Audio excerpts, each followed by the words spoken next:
Every time he feels he should call a halt to this mania, he looks at the platoon of boxes, cartons and jars standing smartly on display on the custom-built pine shelving, and the feeling evaporates. He's grown rather attached to his pungent-smelling companions. Around 8 years ago, with his life no longer a daily assault course of astonished introductions to unfunny comedians, he did something very strange. He not only came to terms with his name, he began to revel in it. He had never considered... Because one of you lot help me with this word. Considered changing his name. He had too much respect for his parents, even though they were both long since dead. Not that he hadn't wished he'd been christened something normal like Terry, Trevor or Tim, or even something only vaguely unusual like Howard or Basil. But he was Arnold, and Arnold he was going to remain. This is what he did. He set up a website for similarly named souls, a little worldwide community. www.that'smyname2.org. A chance to meet people with similar stories to his own. Thus, he has corresponded with 37 Peggy Sues, most of whom were named by parents in honour of the song. Only those with first and last names count. Of course, Sue isn't a surname, but it's obvious that the women share common ground with Arnold Lane. Thus, Ritas are not allowed, however lovely they may be. Crumbs, you'd have half the girls on the planet if that were the case. Think about it. Caroline, Diana, Deborah, Jackie, Matilda, Rosemary, Renee and Valerie, to name but a few. There was a temptation to admit more unusual names such as Fernando, Glendora and Delilah, but this was resisted. They have an Eleanor Rigby, who lives in Vancouver. It's a different spelling, but allowed. She's a very active member of their internet community. They also have 2 Tracy Jacks, as well as a Tracy Jacks, spelt the French way, Harry Ragg, David Watts and Billy Hunt.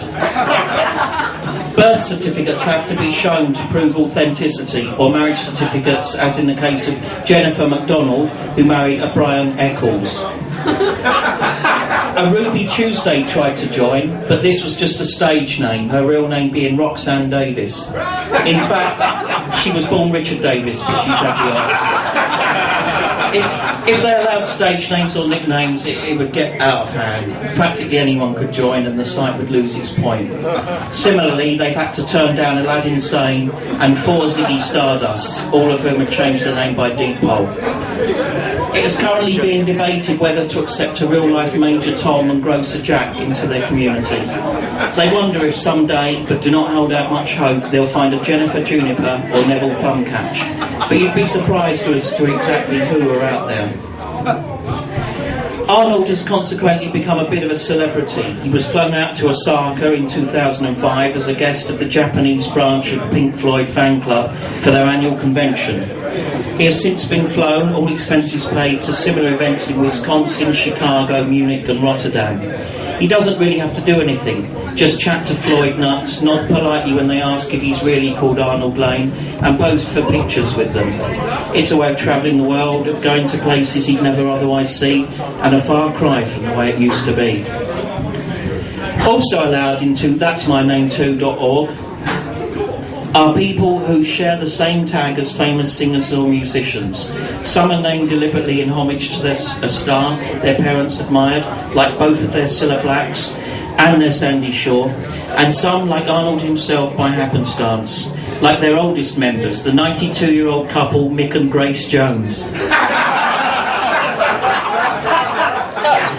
They also have a Paul and a Linda McCartney, but they are not married and indeed live on different continents.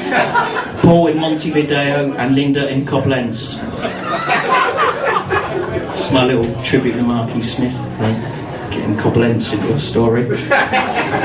In a nice twist of fate, there are 4 Sydney Barretts, 2 pre-Sid, and the Floyd, as it were, and 2 named in homage to the late burned-out pop genius. And how glad Arnold Lane is that they let such named personages into their little community, for love has blossomed. Hurrah!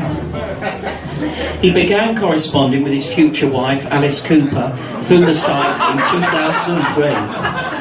They finally met just before Christmas 2005 and were married shortly after on Valentine's Day 2006.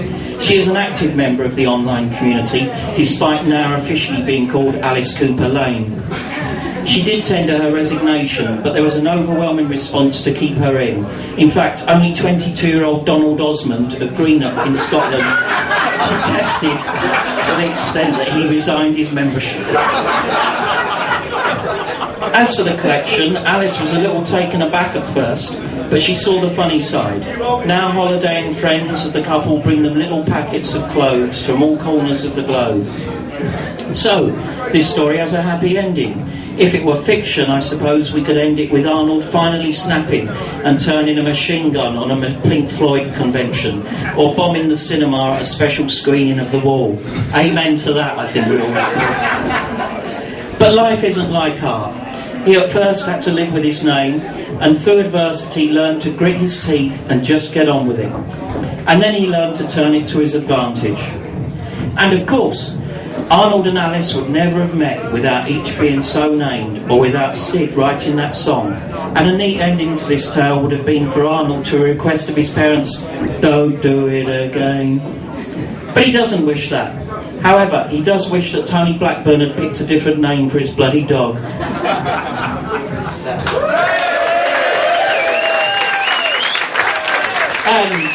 Thank you.